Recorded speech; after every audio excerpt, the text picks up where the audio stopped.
तो नमस्ते, कैसे हैं आप सब। एक बार फिर से आपका स्वागत है। तो आज की इस वीडियो में हम बात करेंगे BSTC 2025 के लिए अब 40 दिन बचे हैं उसकी स्ट्रैटेजी के बारे में। तो देखो, सबसे पहले सबसे बढ़िया स्ट्रैटेजी क्या है, वो है मेहनत। आपको 10-12 घंटे पढ़ना पड़ेगा, मतलब पूरा दिन जूझना पड़ेगा। अभी सब छोड़ देना, शादी ब्याह सब कुछ, ये एग्ज़ाम के बाद ही देख लेना अगर आपको क्लियर करना है तो, है ना। क्योंकि मैं भी अभी एक दोस्त की लाइब्रेरी है, वहाँ पे जाके आया हूँ, तो देख रहा हूँ कि वहाँ पे 3 लड़कियाँ ऐसी है कि जो सुबह से शाम पढ़ रही है, देख लो। और अभी से नहीं, 2 महीने पहले से। तो आपका कितना कंपटीशन है। 1-2 लड़के भी थे, लड़के कम थे, है ना, हमको पता है क्यों कम है। तो सबसे पहले क्या है, बहुत से कमेंट आ रहे हैं कि मेरे को GK कहाँ से पढ़े समझ में नहीं आ रहा, रीजनिंग कहाँ से पढ़े समझ में नहीं आ रहा। तो देखो, ये बहाना नहीं होता है। आपको समझ में नहीं आ रहा है, यूट्यूब पे बहुत सारे टीचर्स हैं, आप वहाँ पे सर्च करेंगे, हज़ारों टॉपिक आएंगे। फिर भी आपको समझ में नहीं आता है ना, तो क्या करना, आप कोर्स ले लो कहीं से, कोचिंग कर लो आप। क्योंकि in the end result matter करता है, सिलेक्शन मैटर करता है, क्योंकि ना। तो इसलिए मैं ये कहना चाहता हूँ कि रिजल्ट मैटर करता है, चाहे कैसे भी करो। आप ये मत देखना कि पैसे लग रहे हैं किसी कोर्स के, कोचिंग के, आपको नहीं आ रहा समझ में, आप अच्छा सा देख के ज्वाइन कर लेना। और देखो, मेरे को इतना नॉलेज नहीं कि कौन सा अच्छा है कोर्स, कौन सा कोचिंग अच्छी है, क्योंकि मैंने भी इसमें इतनी रिसर्च नहीं की। तो चलिए, ये तो बात की बात है। अब आते हैं स्ट्रेटेजी के बारे में। तो सबसे पहले तो मैंने वो जो कह रहे हैं ना कि मेरे को समझ में नहीं आ रहा GK कहाँ से पढ़े, राजस्थान कहाँ से पढ़े, रीजनिंग कैसे करें, उनको मैं 90% श्योर हूँ कि उनमें से 90% ने पुराने 10 साल के पेपर्स नहीं देखे होंगे। और देखो, पुराने 10 साल के पेपर्स देखने पे मैं इतना जोर इसलिए दे रहा हूँ क्योंकि हम पहली बार ये BSTC का एग्जाम देते हैं, हमको ये पैटर्न पता नहीं होता कि कैसा एग्जाम आएगा, क्या आएगा। तो अगर आप पुराने 10 साल के पेपर्स देख लोगे ना, तो आप 50% से आगे निकल जाओगे। 50% जो एप्लीकेशन आई है ना, जो बच्चे हैं ना, उनसे आप आगे निकल जाओगे, ठीक है। क्योंकि आपको एक आइडिया लग जाएगा कि पैटर्न कैसा आएगा, पेपर कैसा आएगा। आप खुद पढ़ोगे तो आपको पता लगेगा कि क्वेश्चंस कैसे बनेंगे, ठीक है ना। तो आप पुराने 10 साल के पेपर्स नहीं देखे हो तो भी देख लेना, ठीक है ना। अब आता है स्ट्रेटेजी क्या रखनी है। तो देखो, सबकी स्ट्रेटेजी क्या होती है, अलग होती है अपने हिसाब से। सबका क्या है, अलग होता है। किसी को शिक्षण अभिरुचि सिंपल लगती है, किसी को GK सिंपल लगती है, तो किसी को रीजनिंग सिंपल लगती है, किसी को इंग्लिश सिंपल लगती है, तो किसी को हिंदी सिंपल लगती है। तो सबकी अपने हिसाब से अलग स्ट्रेटेजी होगी। पर मैं एक अपनी स्ट्रेटेजी बताऊंगा, वो सुझाव दूंगा आपको, तो आप उस हिसाब से अपनी कर सकते हो, है ना, ठीक है। तो वैसे तो देखो, कोचिंग वाले आपको जो भी स्ट्रेटेजी बताएंगे ना, वो स्ट्रेटेजी बता के घूम फिरा के ऐसी जगह पे आपको लेके आएंगे, ऐसे पॉइंट पे लेके आएंगे कि आप उनके कोर्स को खरीदने की तरफ बाध्य करेंगे वो, है ना। या आप यूँ कर लेना, इसको पढ़ के यूँ यहाँ पे आके ये मेरा कोर्स ले लेना, ठीक है ना। मैंने देखी थी 2-3 वीडियो। तो चलिए, ये बात भी नहीं करते, स्ट्रेटेजी देखते हैं। तो सबसे पहले आपके पास 19 और 20, ठीक है ना, और 10 आपके, अभी अप्रैल चल रहा है ना, अप्रैल महीने में आपके पास क्या है, 40 में से 12 दिन है, ठीक है। 2 दिन एक्स्ट्रा बचे हैं, 30 दिन तो है ही अप्रैल मई के। पर अभी अप्रैल में आपके पास 12 दिन है, 18, 19 और 30 तक 12 दिन है। तो ये 12 दिन में मैं आपको एक चीज़ कहूँगा कि आप इंग्लिश, हिंदी, शिक्षण अभिरुचि तीनों को कवर कर लें। देखो, आप सब साथ में भी पढ़ सकते हैं, बट मैं ये चाहता हूँ कि आप किसी 2 पोर्शन को, या शिक्षण अभिरुचि या रीजनिंग, या इंग्लिश हिंदी या शिक्षण अभिरुचि, ठीक है ना, आप 2 पोर्शन को पहले से अच्छे से कवर कर ले। क्योंकि आपके बाद आप पढ़ोगे ना, तो लोड कम होगा आपका, एक तरह से 2 चीज़ों का रिवीजन चल रहा होगा साथ में, समझ रहे हो ना। तो देखो, क्या करोगे आप, इंग्लिश हिंदी है ना, इंग्लिश हिंदी शिक्षण अभिरुचि, टीचिंग एप्टीट्यूड, ये आप अभी 18 से लेकर 30 तक 12 दिनों में कंप्लीट कर लोगे। कैसे करोगे, सुनना। इंग्लिश हिंदी है, इंग्लिश में आपके पास क्या है, बहुत कम टॉपिक्स है, ठीक है। Tenses, preposition, article, other determiners, direct indirect. तो आप अब स्मार्ट स्टडी अपने हिसाब से करोगे। आप क्या करोगे, टेंस है, टेंस समझने में आपको बहुत टाइम लगेगा, तो आप क्या करोगे, इसकी कोई छोटी सी शॉर्ट वीडियो देख लोगे, 2x में देख लोगे, है ना। और क्या है, एग्जाम्पल देख लोगे। और जो इंग्लिश के टॉपिक, एक सर है डियर सर नाम से, DEARSIR, डियर सर। तो आप डियर सर की वीडियोस देख लेना, आपको अच्छा सा क्या क्लियर हो जाएगा कॉन्सेप्ट, और आप अच्छे से कर लोगे। मैं यही कहना चाहता हूँ, समय कम बचा है, इसलिए स्मार्ट स्ट्रेटेजी और हार्ड स्ट्रेटेजी अपनानी पड़ेगी हमको। आपको 12 दिन में शिक्षण अभिरुचि, इंग्लिश हिंदी, या कोई भी आपके हिसाब से 2 टॉपिक्स, 2 पोर्शन कंप्लीट कर लेना। क्योंकि आपके बाद में क्या होगा, आपको लोड कम रहेगा। तो आप इंग्लिश, डियर सर बता रहा हूँ, वहाँ से कंप्लीट कर सकते हो। और फिर कंप्लीट करने के बाद आप बहुत सारे एग्जाम्पल इंग्लिश के, तो क्या है, नेट पे ही आ जाएंगे, वहाँ से आप एक्सरसाइज करके कर सकते हो। फिर है हिंदी। तो हिंदी में सुनना, हिंदी में क्या है, हिंदी वर्णमाला मैंने बता दिया। हिंदी वर्णमाला में आप क्या करोगे, जो वर्णमाला है उसके बारे में अच्छे से पढ़ लोगे। संधि व संधि विच्छेद में भी अच्छे से देख लोगे। और संधि किसी किसी की होगी, आपको समझ में नहीं आएगी, जैसे विसर्ग संधि, ये संधि। तो आप क्या करोगे, जितने हो सके ना हिंदी में उतने उदाहरण देख लेना, पढ़ लेना उनको, बस मुहावरों के उदाहरण पढ़ लेना, लोकोक्ति के उदाहरण पढ़ लेना, सरल मिश्र वाक्य के उदाहरण पढ़ लेना, समास के उदाहरण पढ़ लेना, ठीक है। जितने हो सके उतने हिंदी में क्वेश्चंस देख लेना, वही से आपका सेट हो जाएगा हिंदी में से। क्योंकि समझने बैठोगे तो ये हो जाएगा, पर समझना भी है, पढ़ना भी है, क्वेश्चंस भी देखने, तो हिंदी इंग्लिश ऐसे हो जाएगा। शिक्षण अभिरुचि में आप क्या करोगे, बहुत कम है तो, पर क्या है, इसमें समझने की चीज़ है, इसमें थ्योरेटिकल नहीं है, इसमें शिक्षण अभिरुचि में आपका ये काम करना चाहिए, समझ रहे हो।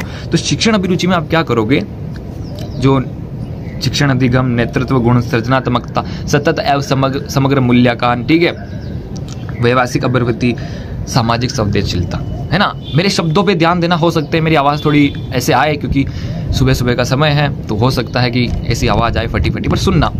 शिक्षण अभिरुचि भी आप क्या करोगे, आप ये जो टॉपिक्स है इनको अच्छे से समझोगे, बिल्कुल कोई इसमें डाउट नहीं रहना चाहिए। आप अच्छे से समझोगे, आपको समझ में नहीं आता है तो आप नेट पे वीडियोस देख लेना, बहुत सारी सर्च की वीडियोस आएगी, पुरानी रिकॉर्डेड हुई थी कि ये वो आएगी।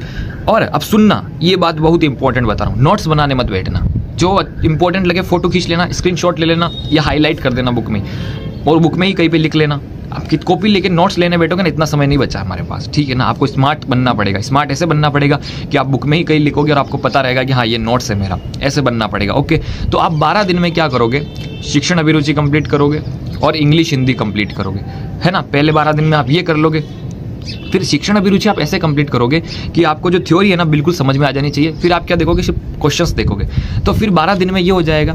फिर आपके पास बचेंगे 30 दिन, पूरा मई का महीना बचेगा। उसमें आप क्या करोगे, रीजनिंग और राजस्थान जी के साथ लेके चलोगे।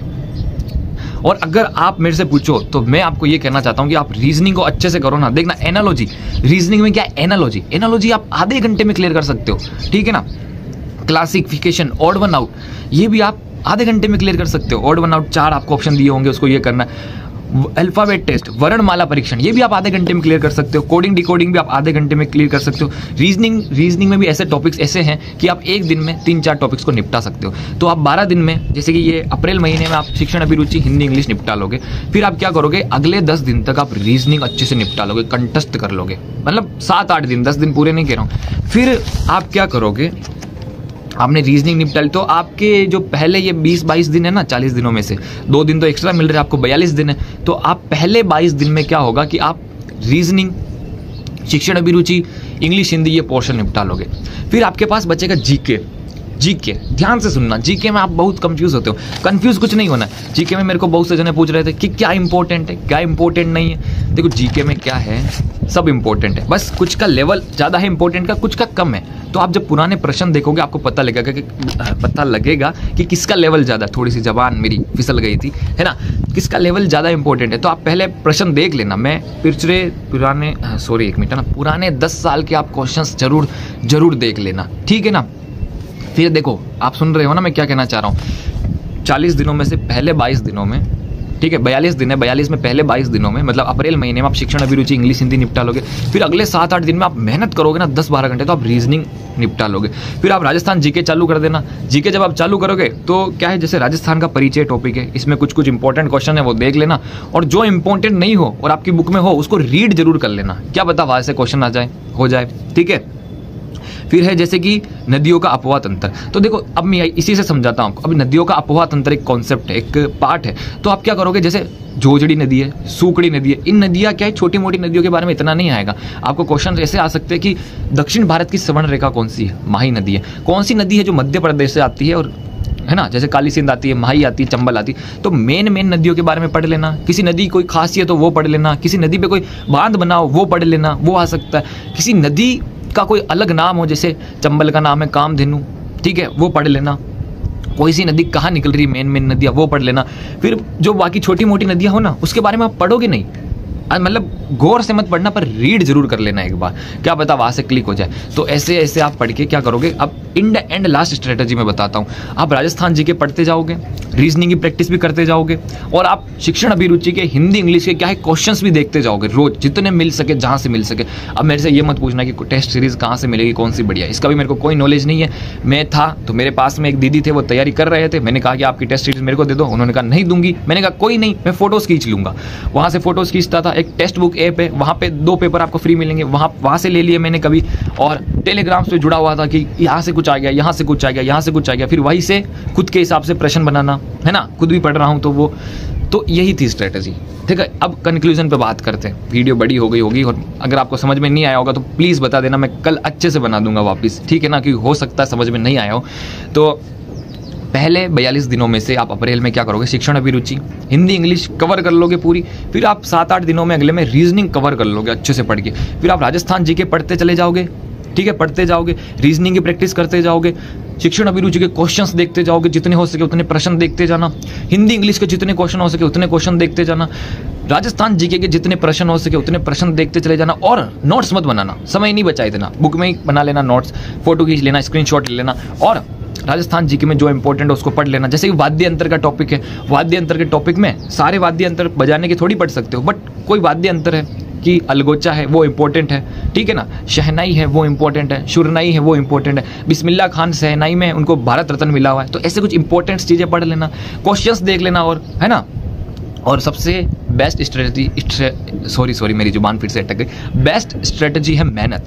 जो मेहनत करोगे तो हो जाएगा। और देखो, हो सकता है मैंने रामायण गाई हो, पर अगर शब्दों पे ध्यान दोगे तो समझ में आएगा, और समझ में ना आए तो कल मैं और अच्छे से लेके आ सकता हूँ आपके सामने वीडियो, पर बताना आप, ठीक है ना। और मिलते हैं।